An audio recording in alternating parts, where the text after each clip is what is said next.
Hola, buenos días.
Hola, Profe, ya. buenos días. Estamos esperando que se conecten los demás. Ya se conectó Liz, pero no contesta.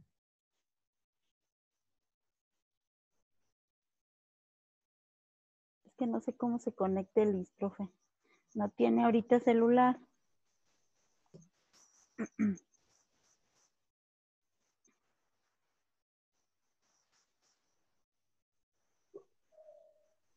Muy bien, pues si quieres comenzar, mi querida amiga Celina, porque comentamos desde antes, luego nos van a quitar el tiempo hacia adelante. ¿Tenemos que poner la presentación, profesor? Si quieres, o si quieres, aviéntate a capela. A ver, déjame ver si puedo compartirlo. Sí, sí puedes. No, de que se puede, profe. El problema es que yo no sé de tecnología. Soy mala para la tecnología. Abajo, donde dice Share Screen.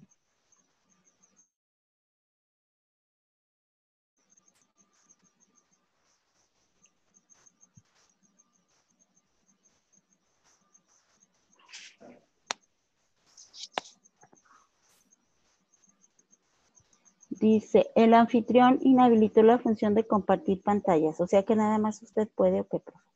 Y yo cuando lo inhabilité, Pues aquí dice. me van a falsos. Bueno,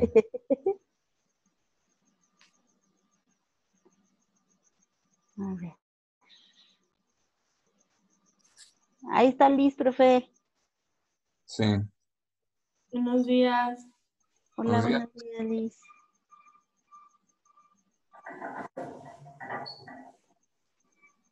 Ahora sí. Ahí voy, profe.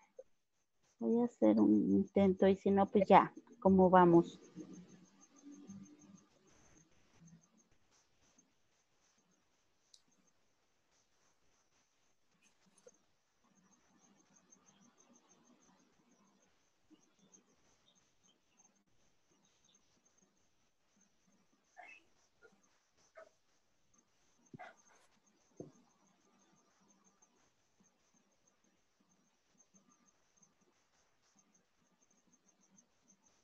A ver, ya. Ya, profe, en un momento. ¿No se ve nada o sí? No.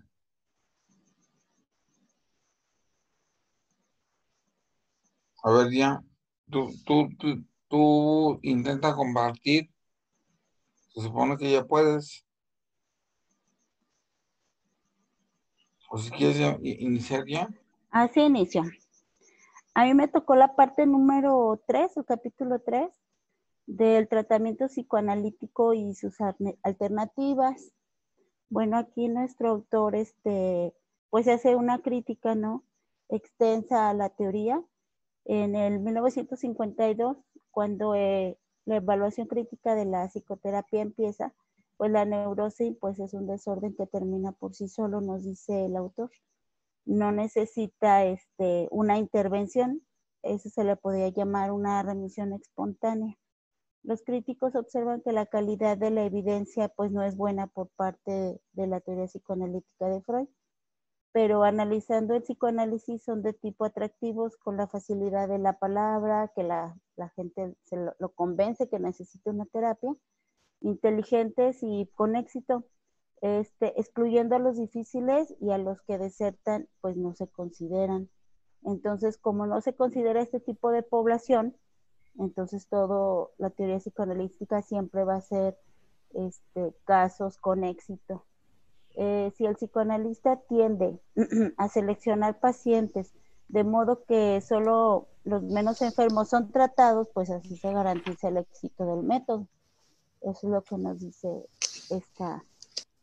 Que por cierto, cuando iniciamos viendo la técnica de Freud, él decía que no aceptaba suicidas, anoréxicos, Uh-huh. quería gente culta, que tuviera solvencia económica, que entendiera las cosas más o menos, ¿no? Así es.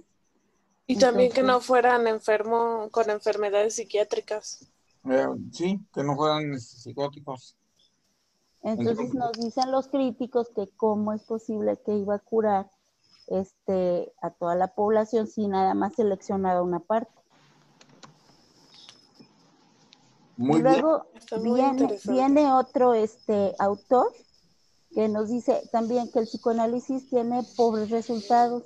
Las diferencias no significativas entre tratamientos no se relacionan con la cuestión de sus beneficios, que un alto porcentaje de pacientes parece beneficiarse con los procedimientos de control.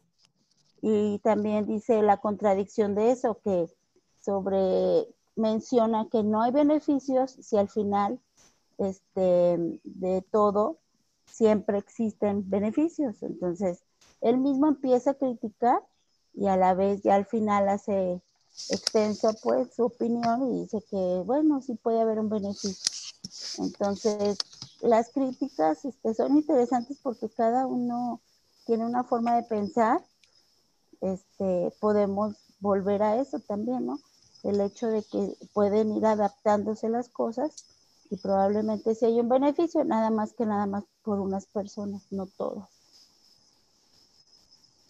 Muy bien, gracias, Celina. Terminaron tus 4 minutos. Muy bien. Sigue. ¿Quién sigue? No sé, profesor. ¿Cómo lo ¿Qué están haciendo? capítulo eres tú, Celi? El 3. Ah, pues sigo yo. Vamos en desorden, ¿eh? No es necesario seguir un orden, porque pues empezamos en desorden, pero adelante, Bueno. Anita. Bueno, como quiera. Bueno. O sea, por mí no hay problema. Usted diga quién mejor, porque... Pues Anita. Ok.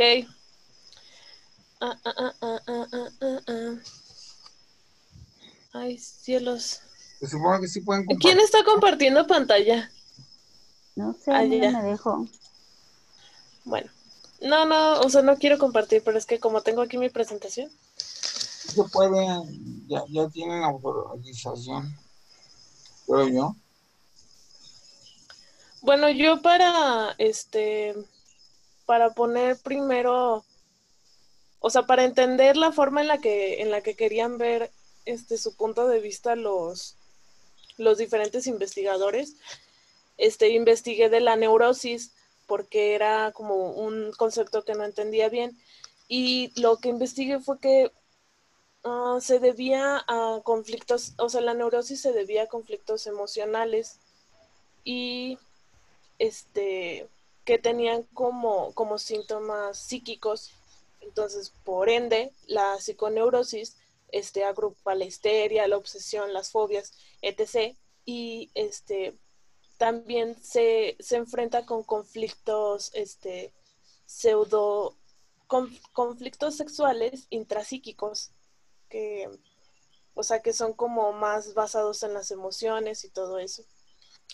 Y investigué también qué era la pseudociencia, que es una materia basada, o una práctica basada en experiencias, creencias, pero que no está sustentada en un método científico, pero aún así se considera ciencia, que fueron muchas de las partes que los investigadores refutaron en Freud, que sus teorías no eran, o sea, no eran teorías probadas, eran pseudociencias.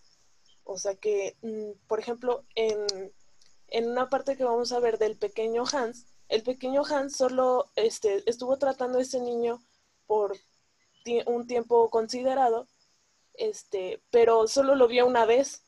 Entonces, o sea, como tal, si él quería transformar al niño con el psicoanálisis, no podía hacerlo porque solo lo vio una vez. O sea, ¿cómo puede ser de que haya hecho una teoría o tratado a un niño con solo una sesión? Entonces, no, o sea, no tiene mucho sentido, y son lo que refutan varios de los investigadores. Una parte que me pareció muy interesante, que fue... Ahí, ¿dónde está? Ahí está. Según Freud, solo los impulsos de deseos sexuales desde la infancia pueden proporcionar la fuerza motivadora para la formación de síntomas psiconeuróticos. Esa era como su base. Y lo refutan con el hecho de que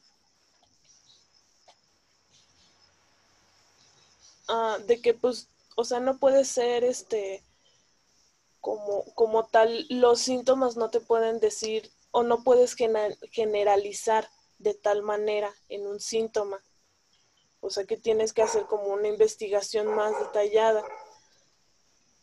Y bueno, Frank, no sé cómo se pronuncia su apellido, pero es Sifón, algo así. Trata, bueno, expresa de que su teoría fue más como para reivindicarse. O sea, que tal vez solo tenía la esperanza de que esa teoría fuera a reivindicar, pero en caso de que no fuera reivindicada, que no fuera completamente deshecha, o sea, sino que le quedara ahí como para la investigación. Y desarrollo también que no puede ser que el desarrollo de la infancia fue hecha para refutación. O sea que su teoría ya estaba, O sea, la creó como para hacerse de más fama y, y no estuvo sustentada. Como él ya era una figura pues pública, la hizo como para, o sea, la continuó, a pesar de que no estaba refutada, la continuó porque él ya era una persona pública, entonces esa teoría tenía que ser, dar trascendencia, pues. Y mientras tanto, el otro científico, que es un profesor, probó el desarrollo del complejo de Edipo y del complejo de Electra en sus propios hijos y no encontró ningún rastro de complejo en ninguno de ellos. Entonces eso quiere decir de que las pruebas que hacía Freud no estaban completamente refutadas. O sea, él se enfocaba en el hecho de que podían surgir experiencias traumáticas de la vida sexual temprana, pero todo dependía de si se reprimían o se aceptaban esos impulsos. Pero esto tampoco nos da una pauta de, entonces todo, o sea, lo que trata de exponer el profesor Valentine es que mm, no puede generalizar en un concepto de que todos los niños forman el complejo de Electra o todas las niñas, todas las niñas forman el complejo de Electra o todos los niños el complejo de Edipo. O sea que eso no puede ser porque incluso él lo probó en sus hijos y no tiene sentido. O sea, simplemente no hay un complejo. Entonces, Si me permites interrumpirte, Anita, sí, claro. precisamente Karen Horney dice, esa es una de Uh-huh. sus críticas, dice, el niño no desea matar al padre y desposar a la madre. El niño está estableciendo su lugar en el hogar, poniéndole límites a su propia mamá y a su propio papá, porque él también quiere que se le respete su espacio y está empezando a negociar. Y esa negociación, Freud la tomaba como algo patológico, como algo enfermizo, y luego en la edad Uh-huh. adulta iba a provocar precisamente la neurosis. Ya terminamos contigo, Anita. Ok. ¿Sí? Nada más un último punto Ok, del pequeño Hans. El pequeño Hans era un niño que empezó a tener como ciertas fobias que un caballo. se empezaron a crear por bueno, por conectar sus fobias con un caballo. Pero el pequeño Hans empezó a tener síntomas de masturbación, de ansiedad, todas esas cosas. Y como yo les comentaba, Freud solo lo vio una vez. O sea, entonces con él no podía probar como tal el psicoanálisis. Aparte de que el pequeño Hans era un niño que tenía padres que estaban inclinados al psicoanálisis. Pero hay una teoría que me pareció muy interesante, que es la combinación del pequeño Albert y el pequeño Hans. Quiere decir de que el pequeño Albert era un niño súper bueno, o sea que tenía como todos sus, a pesar de tener padres que estaban inclinados al psicoanálisis, tenía como sus propias ideas y también formó como síntomas sexuales, pero ninguno de ellos le hizo daño. Lo que quiere decir uno de los profesores es de que el pequeño Albert y el pequeño Hans son el mismo niño, pero en diferentes épocas de su vida. O sea, quiere decir que el pequeño Albert es antes de encontrar su fobia y el pequeño Hans es después de encontrar su fobia, cómo se empieza a formar el sentido neurótico. O sea, cómo se empieza a formar la neurosis en el niño. Y ya. Recuerden que el pequeño Albert es el chico de Watson, que le dan con el gong y lo hace que asocie una rata blanca con el gong, y luego un conejo blanco con el gong, y luego una persona vestida de blanco con el gong. El gong es una cosa Uh-huh. estridente, Con el le sonido. generó la fobia. Entonces, Watson y Rainer, y Rosalind Rainer, demostraron que las fobias eran aprendidas por asociación, o sea que un niño ve una rata y la agarra, o sea, pero si le pega, le haces un ruido cuando ve la rata, pues le va a generar la fobia. Y ahí está lo que dice Anita, es el pequeño Albert de Watson, del conductismo, es el mismo pequeño Hans, nada más que uno antes Y de ser uno después. programado y otro ya después. Muy bien, gracias Anita. Sigue, ¿quién quiere? Yo, profe, si quiere. Órale, Fátima. Yo sí voy a compartir la pantalla. A ver, dale. Supongo que sí puedes. Bueno, sí, creo que sí. ¿Ya se Échale. ve? Sí. Sí. Ah, ok. Sí, ya. Bueno, a mí me tocó pues el capítulo 3. Déjame ponerlo en... ¿sí? Bueno, aquí, pues en primer punto, era de que Freud, los estudios eran basados, pues como dijo Ana, en conocimientos empíricos o en pseudociencia, por decirlo así, lo que ahora se denomina. Muchos fueron criticados, bueno, más bien, Freud fue muy criticado ya en ese tiempo y hoy en día por esas mismas razones, porque no seguía lo que era un método científico. De hecho, se había comprobado, bueno, se ha estado comprobando como ciertas teorías como de Freud, y hay algunas que pues son completamente refutables porque no tienen como el sustento o no son comprobadas ahí pues prácticamente por este método.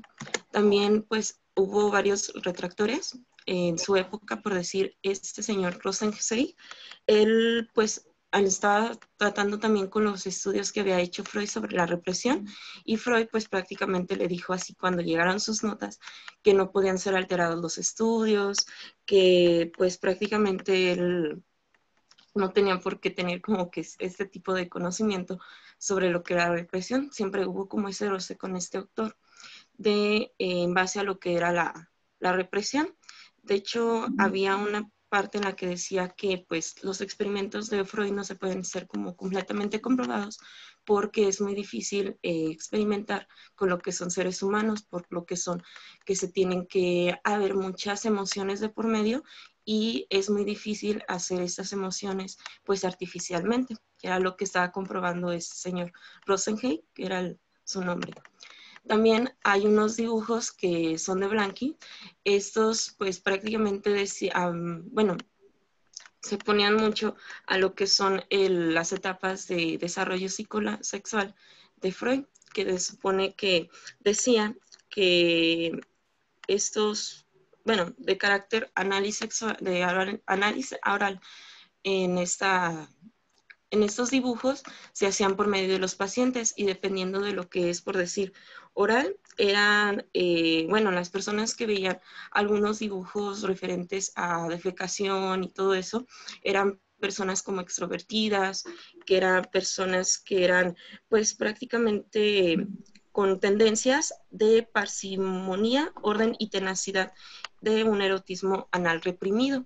Y lo que eran las orales pues eran impacientes, hostilidad y verborrea, y la generosidad, pero igual eran pues teorías que eran prácticamente de psicoanálisis, y también estaban siendo refutadas por parte de ciertos filósofos y psicoanalistas de la época por lo de Freud, porque había igual personas que simplemente tenían expresiones a estas figuras por lo desagradable, pero no eran así como personas que fueran cohibidas o fueran como pues con tenacidad a esos dibujos, prácticamente no comprobaban mucho.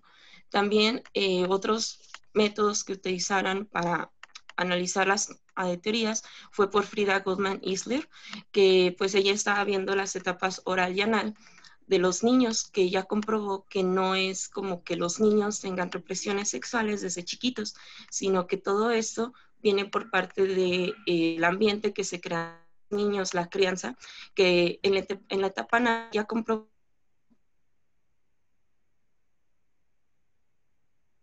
se desarrolla en base a que enseñan al niño a ir al baño y demás, pero no como cierto, que no viene naturalmente, sino que se crea por hábitos. Ella es lo que ella comprobó de esta teoría. Y también lo que es, pues dijeron de la represión experimentada por la lista de palabras, bueno, un estudio puso a ciertas personas como a leer palabras desagradables, palabras bonitas, y empezaron a ver como ciertos resultados, pero en 15 días los volvieron a llamar con estas palabras para que las recordaran, y de ahí empezaron a ver que no era tanto como Freud decía, que eran represión, que eran como que no, que esas palabras les hicieran sentir algo, sino que ellos comprobaron que pasando cierto tiempo después para que volvieran a decirles las palabras, era nada más como memoria a corto plazo, porque muchos no se acordaban y confundían las palabras. O sea, prácticamente ellos comprobaban que no, que muchas teorías de Freud no eran válidas, más que nada por simplemente que son pues reacciones normales de la memoria. Entonces, también estaba viendo muchos videos para entender un poquito eso, que a Freud estaba dando como en cierto tiempo de charlatán estudios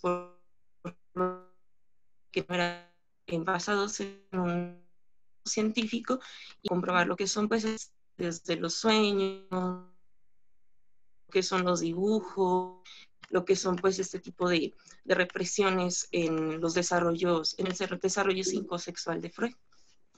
Y eso es aquí pues todo lo que, Muy la bien. presentación en pocas palabras. Gracias, Fátima. Concisa y conceso.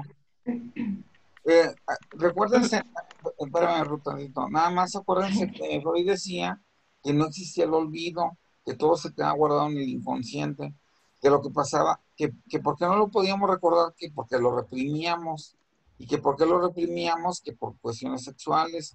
Por ejemplo, el famosísimo caso del sacerdote que fue con él y que le dijo que no se acordaba de una palabra en latín cuando daba el sermón, que era aliquid. Y entonces le dice Freud, ¿con qué relacionas a liquid? Dice, con líquido. ¿Y con qué relacionas líquido? Dice, con sangre. ¿Y con qué relacionas sangre? Con menstruación. ¿Y con qué relacionas menstruación? Pues con que tuve sexo con una feligresa. Y entonces le dice Freud, es que en realidad no estás olvidándola, estás reprimiéndola. No sé si se las había platicado esta. No. No, No, bueno, esa no. bueno, hagan de cuenta que todo lo que se te olvidaba era porque lo reprimías, era una represión sexual.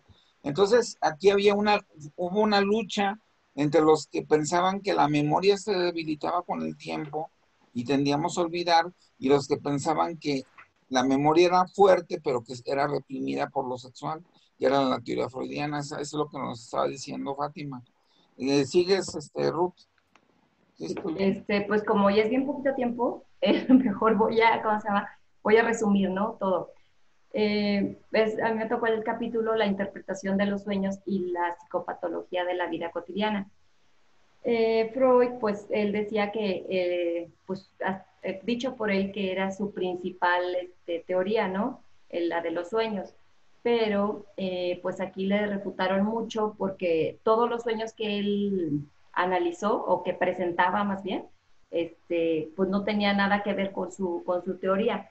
Él, por ejemplo, utilizaba mucho la simbolización, que era simbolismos freudianos. Entonces, este investigador dice que no es así como lo mencionaba, ¿no? Que ya existían. Entonces, él dice que todas las teorías, bueno, lo nuevo de las teorías de Freud no es verdad. Y lo que es verdad no es nuevo, o sea, que ya existía, él solamente continuó con eso.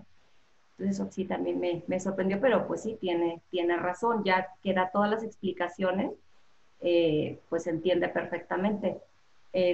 También bueno, mencionan muchos sueños, ¿no? Y de una mujer que se va a comprar un sombrero y que porque quería matar a su marido, porque no lo amaba. O sea, él, lo que también maneja este investigador, que él manejaba pues digamos, lo que quería que soñaran las personas a las que estaba analizando, que porque de otra manera no iba a poder probar sus teorías.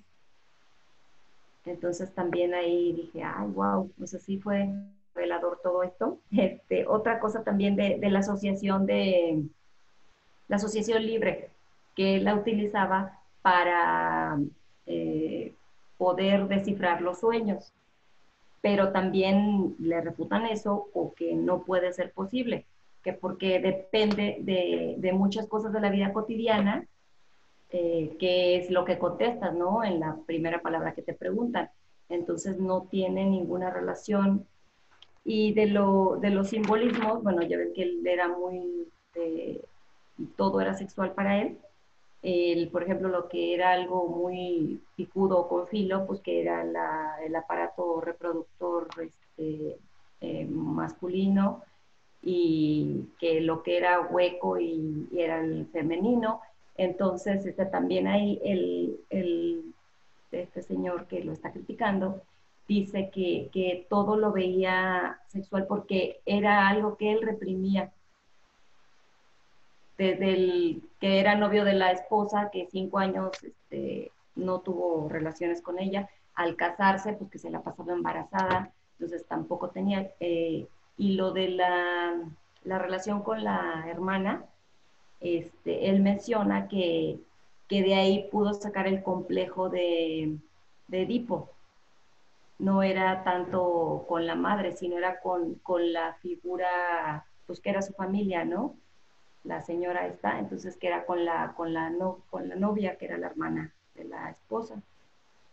Y pues con todo le refutaban al señor. Entonces, pues realmente no, pues que no, sus teorías no eran, como dijeron mis compañeras, que no tenía manera de comprobarlas. Porque si presentara realmente lo que él investigaba, como que todo lo ponían bonito, lo presentaban bonito para que fuera creíble. Es lo que comenta esta persona. Y bueno, ya al final dice, la función de soñar, como sostiene Hall, es revelar lo que hay en la mente de una persona, no es esconderlo. Y en los sueños, pues para Freud, bueno, Freud decía que lo reprimían, y no, que al contrario, o sea, en los sueños no reprimes nada, o sea, sale todo como realmente lo imaginas, digamos, ¿no? O está ahí en tu mente o en tus sueños. Y los sueños pueden parecer enigmáticos porque contienen símbolos, pero esos símbolos no son más que metáforas pictóricas, y como las metáforas verbales de la vida real, su intención es clarificar, más no oscurecer el pensamiento. La mente está constantemente en activo, pensando en problemas, tratando de encontrar soluciones, llena de ansiedades sobre una cosa u otra, y generalmente ocupada con el pasado, el presente y el futuro. Soñar es simplemente la continuación del pensar con otros medios. Y ya. Están 10 minutos. Gracias, Ruth. De nada, profesor. Ya no habías terminado, ¿verdad? Pero bueno. Sí, no, ya. Pues es que resumí todo porque dije, no se alcanza. Es que es mucha ¿Alguna otra cosa información. que quieras agregar o ya? No, pues sí les dije de los simbolismos, de la asociación de palabras y O sea, lo que ya, nos es quiere todo. decir la buena amiga Ruth es que el ser humano es un ser que siempre está pensando, que siempre está con ansiedades por entender el mundo, y que no es algo, digamos, neurótico el ser así, sino que es algo como que parte de la vida del ser humano, y que al dormir pues sigue el cerebro funcionando y trabajando, y que en sí no está escapándose el inconsciente, y que tampoco no es interpretable, puesto que de hecho hubo Anthony Storr, que es otro autor, que no es antifreudiano, pero tampoco es freudiano, hizo una investigación mandando 500 cartas a diferentes psicoanalistas para que interpretaran un sueño, y todos los 500 lo interpretaron un sueño diferente. O sea que no había algo así como muy metódico, metodológico para hacer el juicio sobre el sueño, sino que cada quien le ponía lo que quería, y que más bien como que cada uno se proyectaba, o cada uno quería ver lo que veía, lo que quería ver, más bien dicho. Entonces, Anthony Storr, en esas cartas que manda, dice que no hay forma de, o sea, que el sueño no tiene la función de ser interpretado. Que ya si yo quiero interpretarlo, pues va a ser a mi gusto y a mi modo. Bueno, muy bien, gracias, Ruth. ¿Quién sigue? Homero. Dale. ¿Yo? Ahora sí corre porque ya quedan Sí, ya. 7. Yo comencé mi reporte con la pregunta ¿qué bueno. es el psicoanálisis? Que dice que puede ser definido como un método y técnica del tratamiento psicoterapéutico basado en la exploración del inconsciente a través de la asociación libre. En el reporte, bueno, en la lectura decía que Freud se basaba más que nada en la interpretación de la represión del inconsciente, de los deseos y de la resistencia. También se puede definir al psicoanálisis como un conflicto, se basa en el análisis de los conflictos sexuales inconscientes que se originan en la niñez. Y esto lo podemos ver claramente con el niño, bueno, el hombre lobo, que su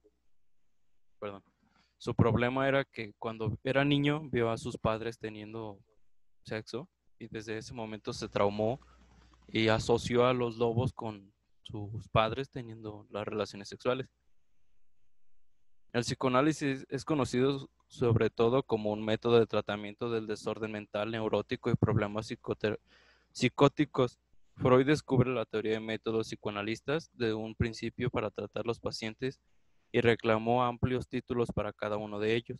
El primero era que el psicoanálisis curaría los desórdenes de los enfermos mentales.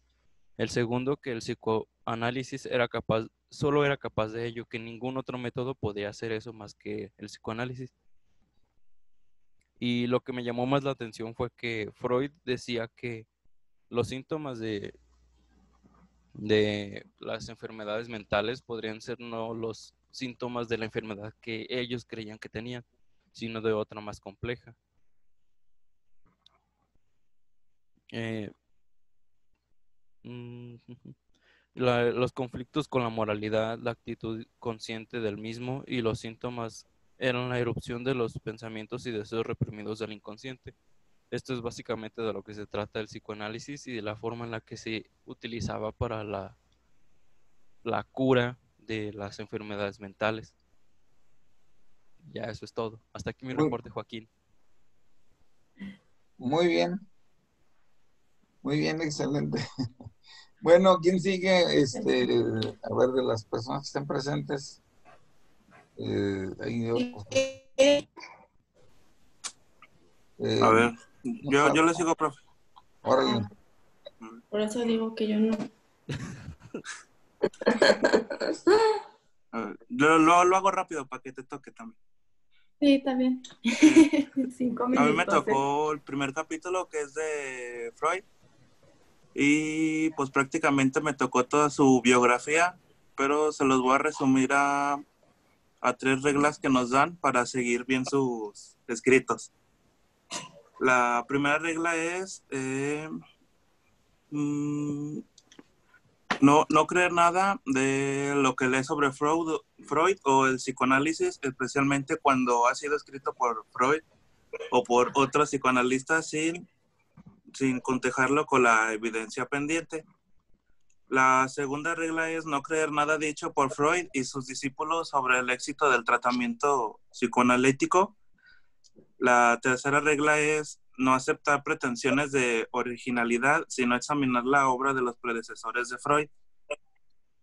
Y la cuarta es ser cauteloso en aceptar la supuesta evidencia sobre la pertinencia de las teorías freudianas. La evidencia demuestra a menudo exactamente lo contrario.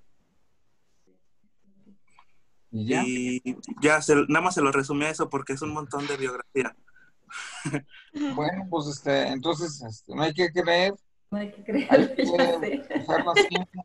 La ciencia es metodológica, la ciencia es estadística, pero el psicoanálisis es como mucho más oscuro y mucho más privado y mucho más autorreflexivo de lo Se que desvía de la ciencia ortodoxa. Así es. Muy bien, ¿quién sigue? Pues Ángeles. Yo. No seguía Liz. Liz. Bueno, yo al último. Es que le dijo Angie, te toca. 1 minuto y medio. 3 minutos. Ay, no, qué estrés. Entonces, ¿le sigo yo? Sí.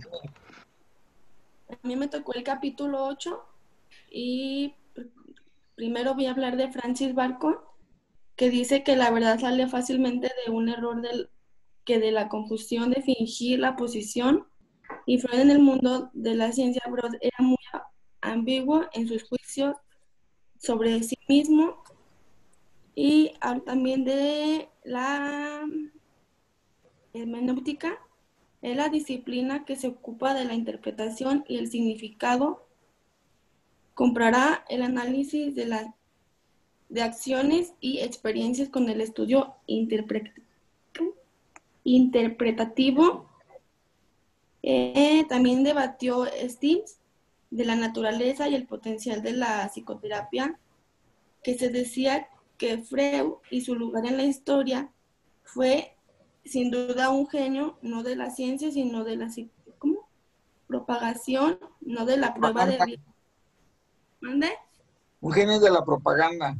Ajá, es que bueno, de la propaganda, no de la prueba rigurosa. El conductismo también se habla sobre por otra parte, se preocupaba de los significados. Espérenme. Uy. Simplemente era una regla universal, concretamente la del condicionamiento a la situación. Dice a la madre que cuando el niño empiece a darse de cabezazos, le levante el suelo de depósito en una habitación vacía y cierre la puerta. Después de 10 minutos, ella debe abrir la puerta y llevar al niño donde estaba antes sin mostrar ninguna emoción ni reñirle, y también tranquilamente como sea posible. La ley del efecto penetra pronto en la mente del niño y los efectos negativos de golpearse la cabeza. Una vez se da cuenta de ello, asegura que abandonó una conducta anormal. El tratamiento, las cosas erróneas de la hermenéutica en el psicoanálisis. En particular, es que sustituye una ciencia por una ciencia genuina, como afirmó Coiffi. Es una característica de una ciencia que la hipótesis que la componen están en una relación asimétrica con las esperanzas que generan, permitiendo que esas hipótesis la guíen y sean corroboradas cuando resultan, pero no en cambio descreditadas cuando fallan. Una manera de llevar esto a cabo consiste en arreglarse para que esa hipótesis sean tomadas en un sentido estrecho y determinado ante el producir el hecho, pero luego en un sentido más